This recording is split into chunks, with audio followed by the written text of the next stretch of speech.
दोस्तों नमस्कार। मैं सुबोध कुमार, आप देख रहे हैं खबर नेशनल टाइम्स। स्वागत है आपका अपने चैनल पर, जहां बात होती है समाज के उन मुद्दों की जो बड़े बड़े मीडिया हाउस छुपा लेते हैं। आज हम बात करेंगे उस घटना की जिसने उत्तर भारत के एक छोटे से गांव से पूरे देश में बहस छेड़ दी है।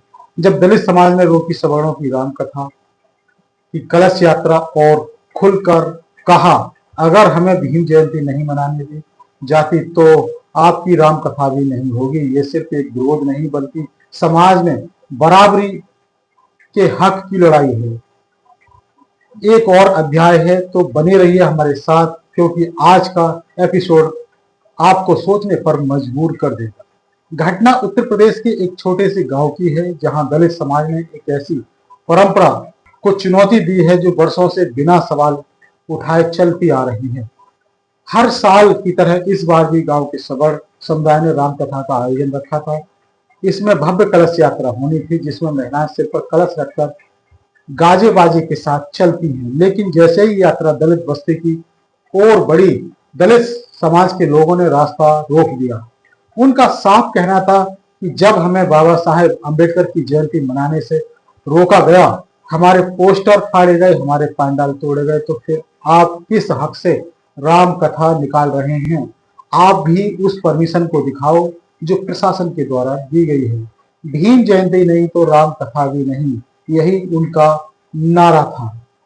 दोस्तों, जब हम दलित समाज की बात करते हैं तो सिर्फ जाति या वर्ग की बात नहीं होती, ये बात होती है उसके सम्मान की। ये बात होती है उसके सम्मान की, उसके अस्तित्व की और आत्मसम्मान की लड़ाई की।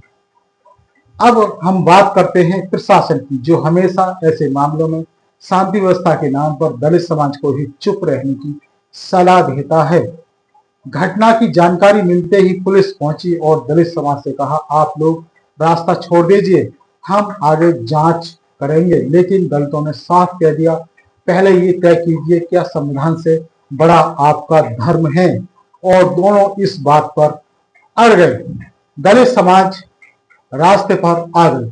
प्रशासन ने दोनों पक्षों से बातचीत की, लेकिन राम कथा की कलश यात्रा उस दिन पूरी नहीं हो सकी।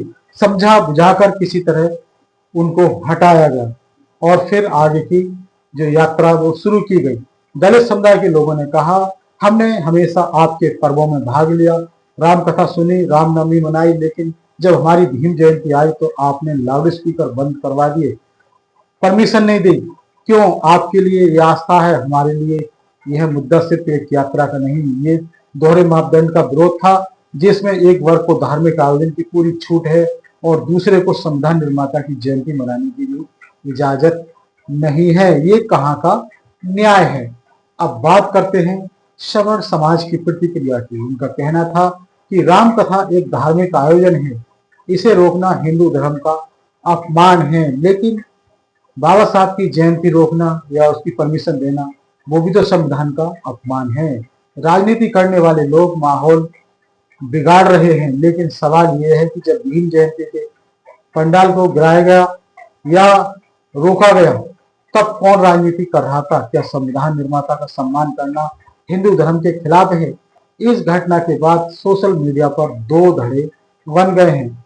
एक तरफ लोग कह रहे हैं कि दलितों का विरोध जायज है, सम्मान दो तभी समानता होगी, और वहीं यदि दूसरी तरफ की बात की जाए तो कुछ लोग लिख रहे हैं, राम कथा रोकना हिंदू विरोधी कृत्य है। ट्विटर, फेसबुक, इंस्टाग्राम पर भीम जयंती नहीं तो राम कथा नहीं ट्रेंड भी चल रहा है। आपको बता दें कि ये मामला अब तनावपूर्ण बन गया है। इस घटना को समझना सिर्फ धार्मिक या राजनीतिक चश्मे से देखना सही नहीं होगा। यह समानता बनाम विशेष अधिकार की लड़ाई है, जहां एक वर्ग कहता है हमारा पर्व पूजा है, तुम्हारे त्योहार राजनीति है, और दूसरा वर्ग कहता है हमें संविधान ने बराबरी का अधिकार दिया है, अब हम झुकेंगे नहीं। वहीं आपको बता दें कि बाबा साहब अम्बेडकर ने कहा था कि मनुष्य का जीवन गर्मा के बिना कुछ भी नहीं है। आज दलित समाज उसी गर्मा की मांग कर रहा है। इसलिए ये जैनपुरा गांव में तनावपूर्ण की स्थिति बनी हुई थी। दोस्तों, ये सिर्फ एक गांव की घटना नहीं है, ये आवाज पूरे देश में गूंज रही है। अगर भीम जयंती रोकना जायज है तो फिर राम कथा की छूट पर भी सवाल उठेंगे। समाज तभी आगे बढ़ेगा जब सम्मान एक तरफा नहीं, दोनों तरफ से बराबर मिलेगा। आपका क्या कहना है इस मुद्दे पर? क्या दलित समाज का विरोध सही था? क्या राम कथा रोकना जरूरी था या रास्ता कोई और होता? कमेंट सेक्शन में जरूर लिखिए। वीडियो को लाइक करें, शेयर करें, चैनल को भी सब्सक्राइब करें। सब्सक्राइब करते समय बेल आइकन जरूर दबाएं, जिससे कि आपके पास इसी तरह की कुछ महत्वपूर्ण खबरों की नोटिफिकेशन आते रहें। अगले वीडियो में, तब तक के लिए हमें दे दीजिए इजाजत और आपको बता दें कि हमारे इस वीडियो का मकसद जातिवाद को बढ़ावा देना नहीं है, क्योंकि हमारी पहल है कि देश में सम्मान के साथ जिया जाए, सभी को बराबरी का सम्मान मिले, हक अधिकार मिले और देश में संविधान का पालन हो। ये वीडियो किसी जातिवाद को बढ़ावा देने के मकसद से नहीं बनाया गया, क्योंकि देश में सब बराबर है, भाईचारे का माहौल बनाया जाए और सभी अमन और शांति से रहें। तो मैं सुबोध कुमार फिर आऊंगा एक नई और बड़ी पेशकश के साथ। तब तक के लिए धन्यवाद, नमस्कार।